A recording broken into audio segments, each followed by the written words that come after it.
Welcome to Something Witchy, a Sabrina the Teenage Witch rewatch podcast. I'm Lara Cotter. And I'm Sky Orchard.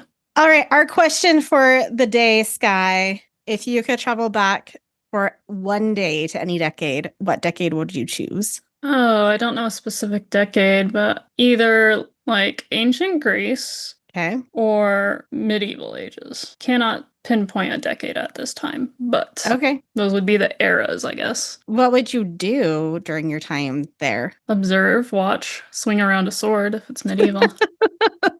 I feel like you can swing around a sword and also have indoor plumbing now. True, I do have my swords, but it'd be cooler if it was medieval and like ancient Greek times. Ooh, it'd be fun to go to Hierapolis, which has the largest necropolis in at least Turkey. Wow. Yep. I was trying to think of places I could go where I could bring back something valuable. I was like, where could I get a good antique from? I feel like I would probably end up somewhere in the 1920s, like the Art Deco era. I think I'd bring back some fun decorations for my house from that one. You know, I was thinking like antiques and valuable, and I was thinking you were going to sell it to become rich. I mean, yeah, probably, but also like it'd be so much cheaper to decorate my front entryway the way I want to if I could just go back to the 1920s and buy stuff at the sea.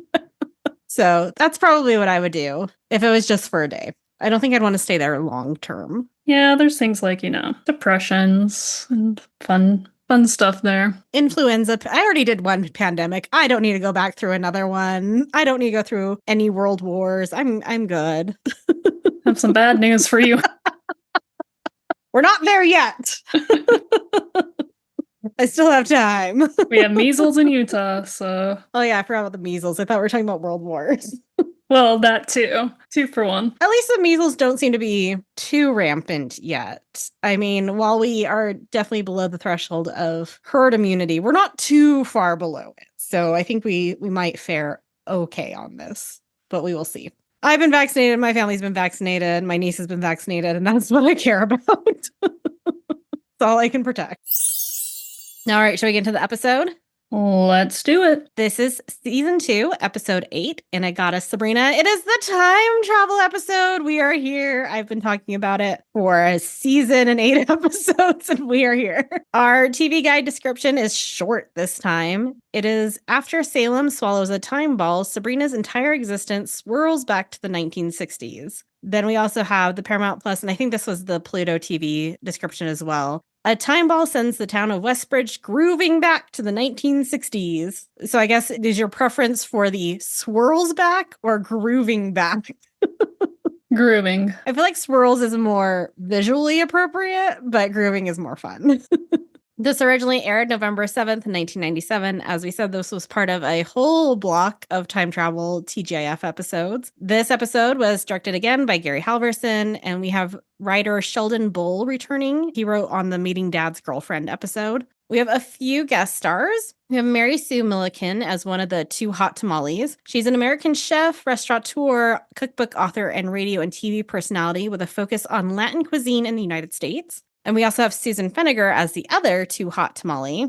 And that is 2 TOO, not 2 number 2, which I definitely thought that was. She's also an American chef, restaurateur, cookbook author, and radio and TV personality. And she is known for starring in the cooking show 2 Hot Tamales on the Food Network with Mary Sue. And they had published their 2 Hot Tamales cookbook in January of 1997. So this was clearly a promo for their show and cookbook. Then we have Wendy Worthington as Mrs. Pupines. Pupai Pens. When did we get a Mrs. Pupine Pens in this episode? The cafeteria lady, where she called her Mrs. Poopy Pants. And she's like, it's Pupai Pens. Okay. She's been in Bones, Melissa and Joey, Ghost Whisperer, Ally McBeal, and Good Burger. Scott Gurney is the college recruiter. He is from Baywatch, a producer on Duck Dynasty, a producer of America's Next Top Model, and he's also going to show up in a season 7 episode. Aaron Nelms is student number 1. He was in Time Cop, Boy Meets World, and Moesha. And lastly, we have Melissa Baum as the hippie clerk, but she was credited as Azura Farron. I don't know how you get Azura Farron out of Melissa Baum, but that's what she was credited as. She is from Days of Our Lives, Knots Landing, and Step by Step. What were your overall thoughts of this episode, Sky? It was a groovy episode, man. Did you enjoy it? Yeah, I did. I liked it. I want to sit down with my parents and make them watch it because, fun fact, if this episode was made today, the decade they would travel back to would be the 90s. Less groovy. We are as far away from the 90s now as we were from the 60s and the 90s. Ruining my vibe, man. Ruining my vibe. And then I started thinking about like what would be like the most stereotypical 90s episode? And I was like, there'd be so much plaid, there'd be so much grunge, there'd be so much cocaine. That would be the 90s. In our cold open, the family is eating dinner while Salem keeps asking for more meat. They tell him he needs to cut back on the food, but he protests that he is not fat and tries to leave through the cat door, but gets stuck. Have any of your cats ever gotten stuck in the cat door, Sky? No, but just replace the cat door, and Riversong was offended that she has to like push it more because it's magnetic at the bottom this time. Mm-hmm. But she finally grudgingly goes through and doesn't expect me to open the door for her. It's like butler service. I feel like they're pretty big, that you would have to be a pretty tubby cat to not fit through a cat door. There's definitely an episode later where Salem looks very large. He didn't look large in this episode. This would have to be a fairly rotund kitty. Our outfit intro is a clown, and Sabrina says, "Nobody takes me seriously. I'm still watching on Pluto and not the DVDs that I went through all the effort to get fixed." But it was funny because my ads were, "I Know What You Did Last Summer," the new movie that's coming out, and then an ad for the clothing store Buckle. And I was like, it really is the 90s again. At breakfast the next day, Salem is begging for food, but they make him stick to his diet. Hilda is looking for her landlubbers, which are pants from the 60s. Zelda threw them out years ago. Hilda has been waiting years for hip huggers to come back into style, and now her hips remain unhugged. Sabrina goes to run off to school, and I feel this for Hilda because I was very reluctant to get rid of my bootcut jeans back when skinny jeans started coming into fashion. Like, I resisted for a very long time. And then I started wearing skinny jeans, and now the skinny jeans are out and the boot cuts are back, and I've started buying boot cuts again. And now I'm just mad about everything.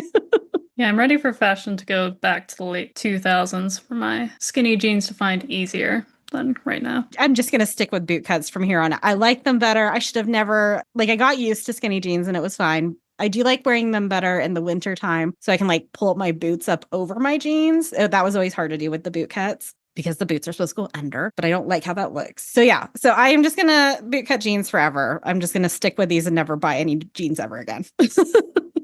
They're expensive nowadays. They're so expensive. At school, Mr. Kraft is filling in for English class and is not happy about it. I love that he enters saying, "I would say good morning, but I work in a public high school, so there are no good mornings for me." And then he also gives a dig about Bill Clinton signing FMLA because Miss Riley will be gone for 6 weeks on maternity leave and he's stuck teaching. And then there's also that cough, that loser from the first episode of this season that we get a call back to. And we get another, "I heard that," and he writes down the name of whoever it is.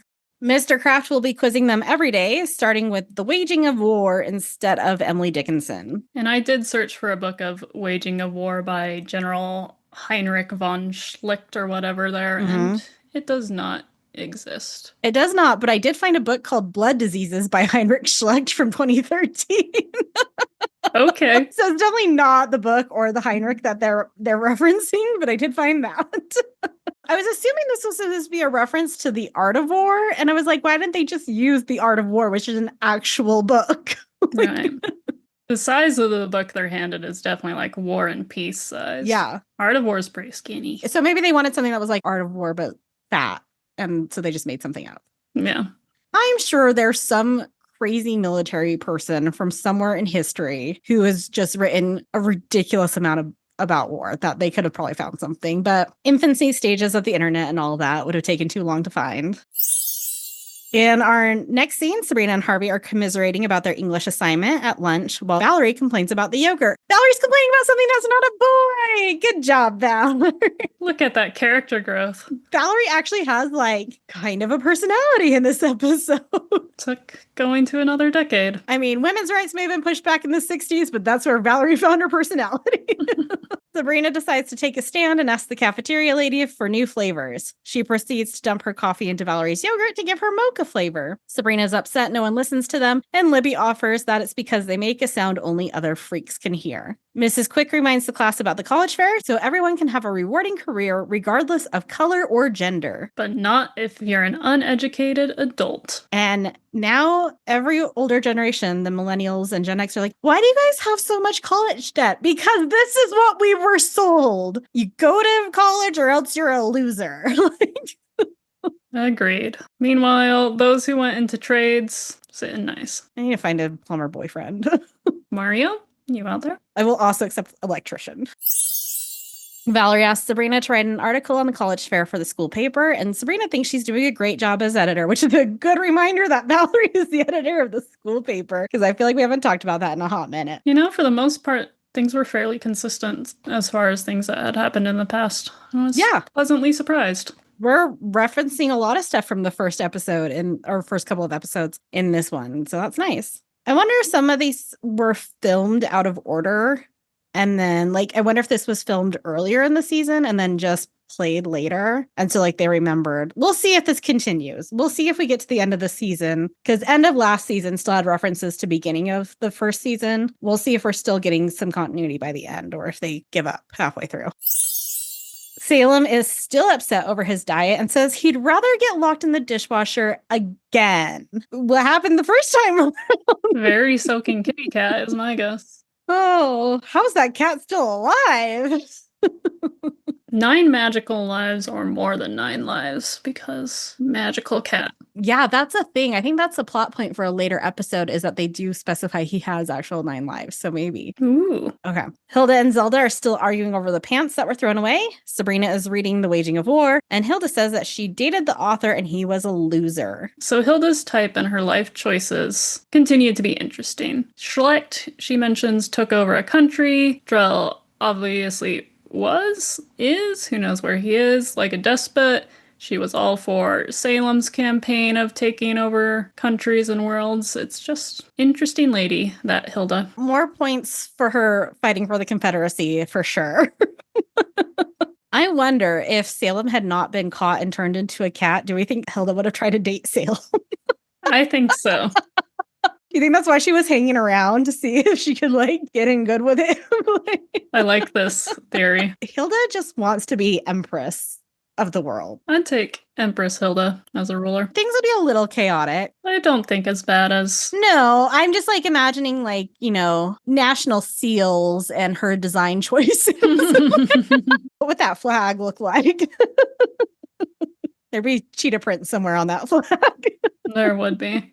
If you would like to design the Empress Hilda flag for us, we are now accepting submissions. The quizmaster shows up to give Sabrina a quiz, but first he needs to talk to his landlord about a mouse in his apartment, an other realm mouse. These mice are 275 pounds, so I think would qualify as a rodent of unusual size. We will meet this mouse at some point, so get ready. Does it talk or does it just attack? It's a trip. Is it Mickey Mouse? It is definitely not Mickey Mouse. Sabrina's assignment is to brew up something from the home supplement to her magic book, and he zaps a cookbook on her desk titled Brewing and Concocting with 2 Hot Tamales. Sabrina is at the laptop looking at the recipe for a time ball. You hold it in your hand and your surroundings become whatever decade you can think of. And boy, if these scenes are not short so far, and I was so struggling to keep up. Quizmaster is still arguing with his landlord about the mouse while he sits in Sabrina's room. And on the corner of her desk is still that weird ceramic looking sandwich. It sort of has wavy layers like a sandwich instead of cake there, but it's on top of a velvet box now, so maybe it's a lid? It wasn't on the velvet box before. No, I'm just trying to come up with ideas about this. But I also did see the egg later, but I didn't see the apple, so I think the apple's officially been destroyed by Amanda. I wasn't looking for the cauldron. I didn't see it. I checked, but we didn't see enough of her desk ever to see if it was on the other side of the desk. It would have been cool if we got the 60s version, what they interpreted a 60s cauldron to look like. Well, there was something on her desk that looked like a head, like a planter that was like a head or something in the 60s scenes. Maybe that's what it was. Maybe I'm making things up. I don't know. So Sabrina has completed the time ball and it smells like sardines. She holds it and thinks of the 60s. We get some magical time warp effects and everything now looks like the 60s. The quizmaster comes down sporting a very large afro and tells her that she passed. Sabrina goes to pick up Hilda's pants from the original store, then returns home and sends everybody back to the 90s. Sabrina gives the pants to Hilda, and Zelda was wondering why they were in the 60s for a minute. Only witches notice the change. Mortals are under the spell. The ants then wonder about Tab and if they have any left. Zelda zaps open the magic cabinet, and they find Salem trying to get into a can of chili. He states he would like a can opener on his Christmas list. Hilda points out that he wouldn't be able to use a can opener, despite him using phones and other things, and Salem replies the can opener is to hit them all with it. And also, in this magic cabinet where they keep magical potions, because I checked and there were like fancy colored glass vials and bottles, they keep chili and Tab in this cabinet as well. But it needs to be magically protected. What is that chili? Magical chili. Also, I need to shout out my first grade teacher, Mrs. Pam Hansen, because that lady could down Tab like nothing other. And if you wanted to get anything for her for teacher appreciation, you knew it needed to be a 6-pack of Tab. I'm now Facebook friends with her. So, Mrs. Pam Hansen, if you're listening to this, hello. Sabrina goes to bed after talking to Harvey and leaves the time ball on her desk. Later that night, Salem wanders into her room, following the smell of sardines. He eats the time ball but starts feeling sick. He decides to watch some TV and settles on the Mod Squad. And I'm so glad the ugly couches are gone and we've returned to... Is this the original furniture? I don't know, it's a cream one and I was trying to remember. Cream couch is what Salem is sitting upon. I'm going to send you this link to this image. You tell me if this is the same couch, but I think it is. I think we just went back to the original couch we already had. Oh yeah, it is the original couch. So what was the point of all that? I'm assuming they returned the terrible couches and then lost a lot of their furniture from the basement. We didn't touch on it, but there was a special rocking chair from Sabrina's mother. Yeah. She was just like, nope, no sentimental thoughts about it, just give it to the termites. Then you have another note. Oh, yes. So on the Mod Squad, a critic once wrote, it's the hippiest and first young undercover cops on TV. Each of the three main characters represented mainstream culture's fear of youth in the era. The concept was to take three rebellious, disaffected youth social outcasts and convince them to work as unarmed undercover detectives as an alternative to being incarcerated. Their youthful hippie personas would enable them to get close to criminals they would investigate. There's nothing criminals love better than a youthful hippie. Right? Also, Salem is talking a lot about Peggy Lipton, who was in the Mod Squad. She's also the mother of Rashida Jones. Did you know that? I did know that. I think I knew that, but I keep forgetting that fact. She was also in Twin Peaks and then like an episode of Bewitched, Rules of Engagement, Psych, and Angie Tribeca. And she unfortunately passed away May 11th, 2019. And she was only in her 70s. She was fairly young when she passed. But she was a gorgeous, gorgeous woman, which makes sense because she made Rashida, who was also a gorgeous, gorgeous woman.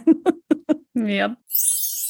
The next morning, Sabrina wakes up in a very 60s room and she cannot find her time ball. Bummer. And I love those bedside tables. They're like hot pink and have some really cool scroll work on them. And I want those bedside tables. Maybe you should go back to the 60s for your furniture. They do not match my decor, but I love them.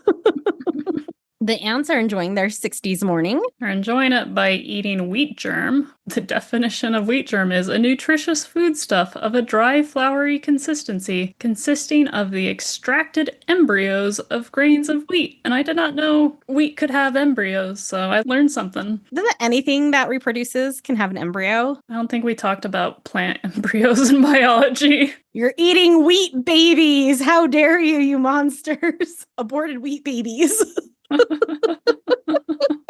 Careful, you're going to get in trouble. This is why we don't record during the day. We're too awake now. They love that Sabrina is playing with the time ball, but she's not. It's missing. They search her room, but can't find it. Sabrina doesn't want to be stuck in the 60s forever. And I just love the styling that went into this episode. I love the outfits. I love the decor. It was well done.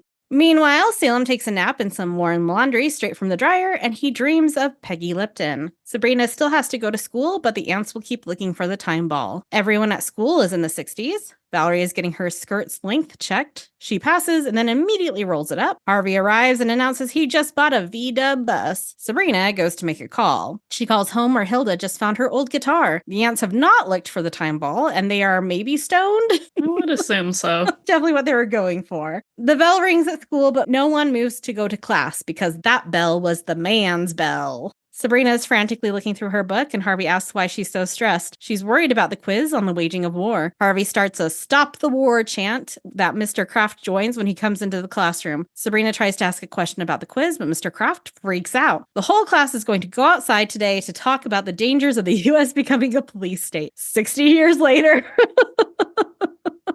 Time is a flat circle. They then start singing Kumbaya, and Sabrina is starting to enjoy this. Salem is still asleep at the laundry, dreaming that he's in the mod squad with Sabrina, Harvey, and the quizmaster. I love that Harvey is in Salem's dream. There's a sit-in at the cafeteria against the lack of vegetarian menu. Harvey leads a "no beef" chant because Harvey is really into chants. He's moved on from mailboxes. Oh, yes. The 60s Harvey is all about the chanting. 90s Harvey's all about the mailboxes. The cafeteria lady comes out and announces that they will start serving a vegetarian menu. However, behind her, there's a signboard that has like the different options for lunch on it. And there's definitely something that says vegan sandwich. I didn't pause. I kept meaning to, but I was just like, I want to get through this. I saw something that just said cheap. I don't know what I was referring to. So they're going to start serving a vegetarian menu, even though they have a vegan sandwich on the menu. Sabrina is shocked that they listen to them. Libby arrives, still all about grooming, shopping, and social climbing. And the kids start a freak power chant that drives Libby out of the cafeteria. And they spent so much time on the styling of this episode and then just gave Libby her normal cheer outfit. They did not change Libby at all. Yeah, that could have been a little better. I mean, I know her cheer outfit already is a little like old school looking, but they could have gone with a longer skirt at least. The aunts are meditating when Sabrina calls again to tell them not to worry about finding the time ball. This era rocks. And Beth is gorgeous and I love her outfit, but there was a surprising amount of cleavage for a TGIF episode in that shot. It was very prominent. She burnt her bra. That is a lot of lift for not having a bra. Good for her. Sabrina gives her article to Valerie, who is confused. She's not the editor. She's a girl. She's the secretary of the Future Homemakers of America Club, Chapter 732. Sabrina's confused. She turns her questionnaire in at the Franklin and Lee booth next, and now the rep is confused. Did I talk about Franklin and Lee already? Did I skip something? Hold on. Yep, I totally missed that line because we were talking about if you're an uneducated adult, and then we started talking about college and why we're now all in debt over college and the trades. And then I completely missed the bullet point after we talked about Valerie being an editor. My bullet point says Mrs. Quick introduces Sabrina to the Franklin and Lee rep, and he gives her some materials to look over. And I completely skipped that. So back to where we actually are in the episode. We're just going out of time. As I said, definitely earlier, Sabrina talked to the Franklin and Lee rep, and now she has her questionnaires that she turns in, but the rep is confused. He sends her to the Sarah Lawrence booth instead, which is a fantastic school, by the way. Sarah Lawrence is not a second-tier school. And he turns his attention to a male student. Sabrina insists that she wants to go to Franklin and Lee, but they're a men's college. He implies that she just wants to go there to find a husband. Sabrina's outraged and complains to Mrs. Quick. Men rule the world, and they do it by oppressing women. Mrs. Quick starts to take off her bra to burn it, and then says a woman without a man is like a fish without a bicycle. Harvey shows off his new cartridge for his 8-track. Sabrina is still venting about Franklin and Lee refusing her because she's a woman. Harvey's confused why she needs to go to college. Their plan is to drive around in his van, grow their own food, and for Sabrina to have his kids. Someday he might even marry her. And Sabrina storms off. And this is where we lose a moment of consistency. That's not her boo. It's 60s Harvey, and 60s Harvey is kind of misogynistic. So maybe 60s Harvey and 60s Sabrina never broke up. He's obviously clearly like not one for commitment if he says he might marry her. So, but they're going to also spend their lives together. Hilda and Zelda are eating fondue and Sabrina storms in. And I know I just said she storms off in the last paragraph, but I couldn't think of a synonym and I was tired. She be storming. And then she just like dumps her jacket / poncho thing onto the floor. Like she just throws it on the floor and walks off. And I was like, okay, Sabrina girl, who's going to pick that up for you? Finally, Salem wakes up and arrives in the kitchen. Sabrina smells sardines on his breath.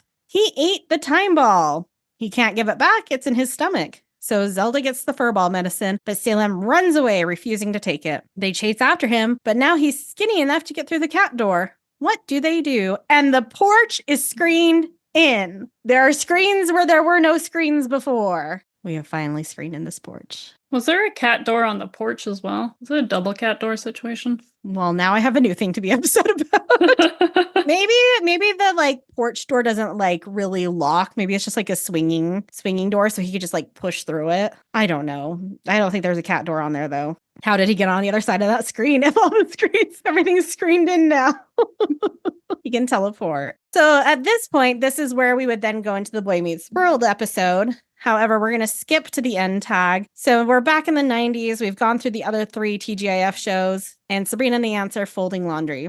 The Ants are saying that the 1560s were even worse than the 1960s. You can spend all day sharpening his axe and cleaning his musket, but you aren't even allowed to kill your own dinner, tells Zelda. Salem asks if he can come out of the litter box, but they tell him not until they get the time ball back. They're all actually glad he came back, and apparently he was gone for a week. So the other 3 episodes are going to take place over a week. Salem then asks for a magazine. So our next episode is actually going to be the other 3 TGIF shows, but the episode after that is going to be season 2, episode 9, which is titled Witch Trash. Sky, what is it about? I'm trying to remember because I think that was on the AI one too. I It don't remember if I failed or passed, but it was Hillbilly Cousins, right? Mm-hmm. Yep. Redneck witch trash. Let's do her. And I think Valerie and Harvey get caught up in the hijinks of what happens. They get like trapped in the house or something. Okay. So that'll be fun. Are we going to have like a previously on going into witch trash, or it's really just dependent on you must go watch these other TGIF shows to have the conclusion? Like I know a lot of crossover episodes, like say Buffy to Angel, there's at least like a previously on if you didn't go to the other show and watch it.